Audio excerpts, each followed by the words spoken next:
Hakim yang cerdik. Judulnya Hakim yang cerdik. Jadi ayah bacain kisah ya. Menjelang tidur. Nanti kalau mau tidur aja nggak apa-apa ya. Kalau di tengah cerita terasa ngantuk, semakin berat tidur aja. Biarin ya, biarin. Judulnya Hakim yang cerdik. Hakim bukan nama orang ya, hakim yang cerdik. Di tepi hutan yang subur hiduplah sepasang sapi. Jadi ayah dan ibu sapi dan seekor anaknya, anak sapi ya. Pemandangan tepi hutan yang indah dan rumput yang hijau membuat mereka bergembira. Anak sapi berlarian ke sana kemari. Bu, saya mau jalan ke tepi sungai. Boleh, tapi jangan jauh-jauh ya, kata ibu sapi. Bu sapi ya.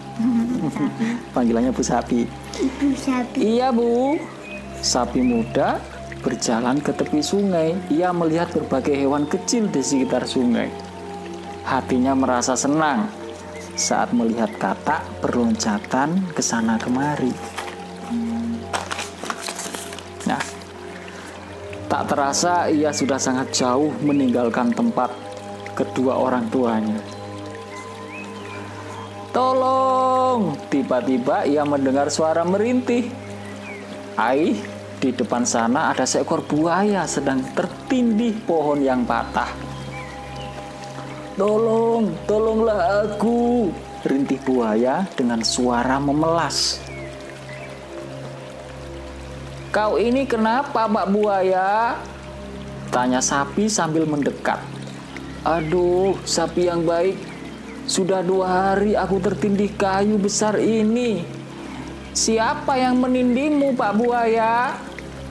Gara-gara gempa bumi 2 hari yang lalu. Sekarang tolonglah aku, sapi yang baik. Kurasa aku tak bisa menolongmu, kata sapi. Loh, kenapa? Kau pasti kuat mendorong kayu yang menindihku ini.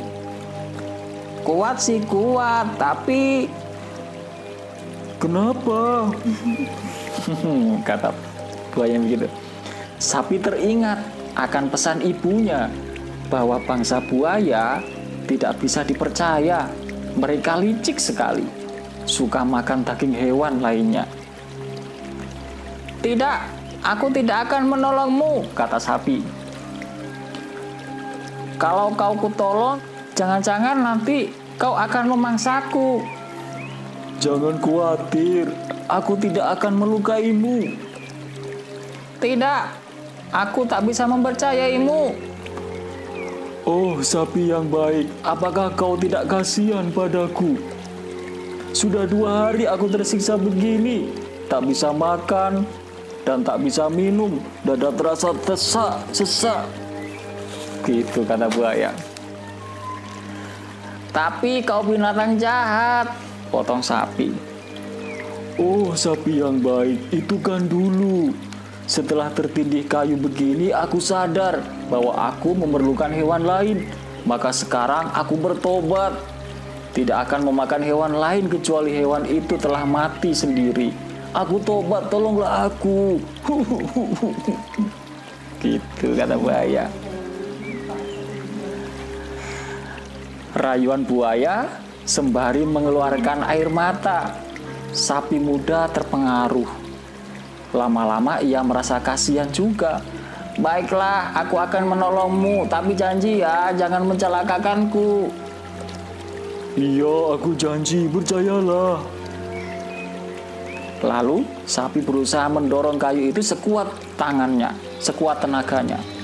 Dan akhirnya plong, buaya terlepas dari tindihan kayu.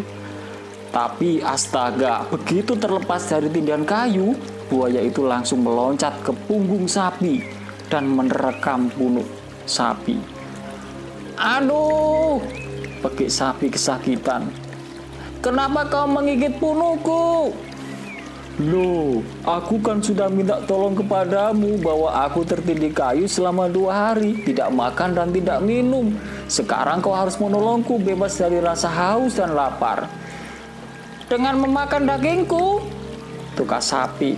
Betul, sekaligus meminum darahmu. Dasar buaya licik, tak tahu balas budi. Sudah, sapi muda yang bodoh, sergap buaya. Terimalah nasibmu. Tidak, ini tidak adil, teriak sapi. Loh, ini sudah hukum rimba. Siapa yang kuat, dia yang menang. Tidak, aku tak bisa terima. Kau bisa bertanya pada makhluk yang lain. Boleh hewan, boleh benda apa saja. Pasti mereka akan membenarkanku, sahut buaya. Ya, aku akan minta keadilan pada yang lain, kata sapi. Kebetulan saat itu ada tikar lapuk hanyut di sungai. Tikar lapuk itu tikar yang sudah apa, Kak Ami? Sudah kayak rusak gitu ya. Sapi menceritakan kejadian yang menimpanya dan meminta pendapat tikar lapuk. Apa jawabannya? Itu sudah benar, terimalah nasibmu. Ini kata siapa ini? Kata tikar tadi tuh, tikarnya bisa ngomong. Aku juga mengalaminya. Ketika keadaanku masih baru, aku dipakai. Jika kotor, dibersihkan. Tapi setelah lapuk, banyak yang bolong, aku dibuang ke sungai begitu saja. Nah, benarkan kataku, sahut buaya. Tidak. Nah, itu ada keranjang hanyut, protes sapi. Tapi ketika keranjang itu ditanya, jawabannya persis seperti tikar. Ketika masih baru dan utuh, aku dipakai. Kini setelah rusak, aku dibuang ke sungai begitu saja. Begitu kata siapa ini? Keranjang tadi itu. Nah, benar kan, sahut buaya. Tiba-tiba seekor bebek betina berenang. Sapi dan buaya meminta pendapat bebek. Kata bebek gimana? Kukira buaya benar, sebab manusia juga kejam. Ketika aku masih muda dan bisa bertelur, aku dipelihara. Sekarang ketika aku sudah besar, aku ini mau disembelih. Untungnya aku bisa melarikan diri. Jadi tirulah perbuatan manusia. Mereka mau enaknya sendiri. Mau kemana? Mau mengadu kemana lagi kau sapi? Saat itu kebetulan kancil lewat di depan buaya dan sapi. Jadi ini kancil lewat. Kali ini buaya yang meminta pendapat kancil. Ia yakin kancil juga akan membenarkan pendiriannya. Kalau aku diminta menjadi hakim, aku harus tahu awal kejadiannya, kata kancil. Apakah kalian keberatan jika mengulang awal kejadian yang kalian alami?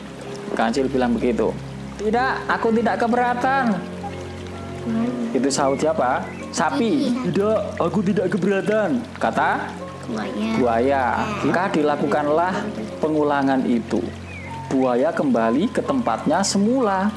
Sapi mengembalikan kayu besar ke punggung buaya. Benarkah kejadiannya seperti ini? Kata kancil. Benar, jawab sapi dan buaya bersamaan. Lalu Pak Buaya memanggilku agar aku mau menolongnya, sahut sapi. Kancil mendekati sapi dan berbisik lirih. Ayo, kita tinggalkan buaya jahat ini. Sapi baru sadar inilah kesempatan baginya lolos dari bahaya maut. Tanpa basa-basi lagi, sapi mengikuti lari arah kancil yang sudah meloncat lebih jauh. Tunggu! Hei, tunggu, jangan pergi dulu, teriak buaya. Tapi sapi dan kancil tak menghiraukannya. Makanya jangan terlalu rakus dan tak tahu balas budi.